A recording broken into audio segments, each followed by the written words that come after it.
Assalamualaikum warahmatullahi wabarakatuh. Semangat pagi teman-teman semua. Sebelumnya jangan lupa like, subscribe, dan komen ya agar tidak ketinggalan video pembelajaran lainnya. Nah, hari ini kita akan masuk di mata kuliah Geometri Analitik. Nah, materi yang pertama itu kita akan membahas tentang koordinat kartesius. Nah, materi ini tidak asing lagi bagi teman-teman semua ya, karena materi ini sudah pernah dipelajari sejak duduk di bangku sekolah dasar. Nah, untuk itu di sini kita hanya mengingat kembali dan memahami bagaimana sistem koordinat kartesius secara lebih mendalam. Nah, adapun materi-materi yang akan kita pelajari yaitu tentang letak titik pada koordinat kartesius, jarak antara dua titik, dan menentukan koordinat titik pada suatu ruang garis.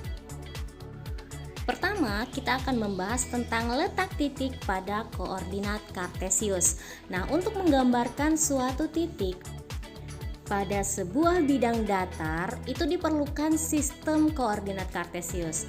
Nah, sistem ini terdiri dari dua garis yang saling tegak lurus dan setiap garisnya merupakan garis bilangan. Nah, setiap titik pada bidang datar ditentukan oleh jarak titik itu terhadap garis-garis tadi dan arahnya. Penggunaan sistem ini akan mempermudah dan menyederhanakan permasalahan atau konsep-konsep dalam aljabar dan geometri. Nah, oleh karena itu, penguasaan materi sistem koordinat ini merupakan dasar untuk mempelajari materi-materi geometri analitik berikutnya. Nah, selanjutnya untuk menggunakan sistem koordinat kartesius tersebut, teman-teman perhatikan langkah-langkah berikut ini. Langkah pertama dalam menentukan koordinat sebuah titik dalam bidang datar adalah membuat sepasang garis yang saling berpotongan tegak lurus, seperti yang ditunjukkan pada gambar di bawah ini ya. Nah, titik O itu adalah titik potong kedua garis tegak lurus yang dinamakan titik pusat koordinat. Jadi O itu adalah titik pusat koordinat. Nah, kedua garis lurus tersebut adalah sumbu X dan sumbu Y. Sumbu X itu disebut sumbu horizontal, sedangkan sumbu Y itu disebut sumbu vertikal. Langkah berikutnya adalah menetapkan pasangan koordinat titik O, yaitu 0,0. Dan setiap sumbu itu diberi skala satuan panjang seperti pada gambar di samping. Nah, bilangan-bilangan pada sumbu koordinat di sebelah kanan dan di atas titik 0 itu adalah bilangan positif. Jadi harus diingat dia positif apabila sumbu koordinatnya sebelah kanan dan di atas titik O. Nah, adalah bilangan positif. Nah, bilangan-bilangan pada sumbu koordinat di sebelah kiri dan di bawah titik O itu adalah bilangan negatif. Selanjutnya tentang letak suatu titik pada bidang datar. Nah, sistem koordinat ini dapat dipergunakan untuk menentukan letak atau posisi suatu titik pada bidang datar, seperti pada gambar di bawah ini. Sebelumnya, perlu diingat kembali tentang definisi proyeksi titik pada garis. Nah, P-aksen itu adalah proyeksi titik P pada garis G jika dan hanya jika P-aksen itu terletak pada garis G dan P itu tegak lurus dengan garis G. Nah, teman-teman perhatikan gambar di samping.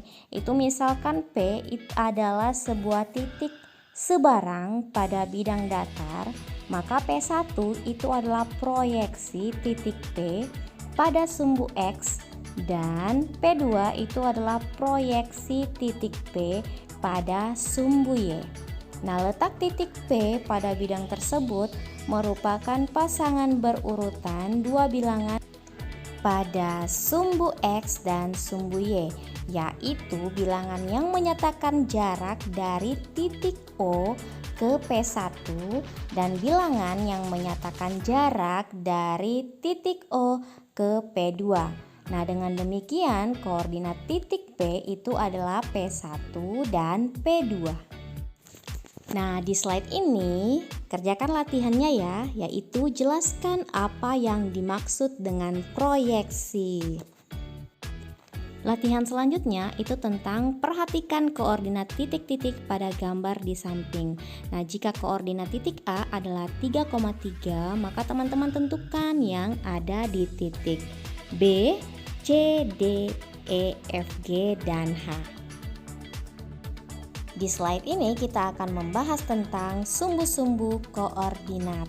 Nah, koordinat titik P dapat ditulis sebagai dua pasangan bilangan terurut dengan notasi PXY, di mana X itu disebut absis dan Y disebut ordinat.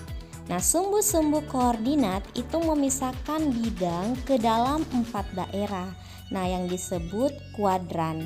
Nah, biasanya kuadran itu diidentifikasi dengan angka Romawi, yaitu kuadran 1, kuadran 2, 3, dan kuadran 4. Nah, seperti teman-teman lihat seperti gambar yang ada di samping. Nah, untuk kuadran 1 itu positif dan positif, XY-nya positif.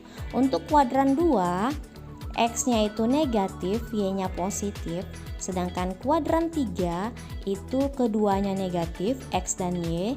Sedangkan kuadran 4 itu X-nya positif dan Y-nya negatif.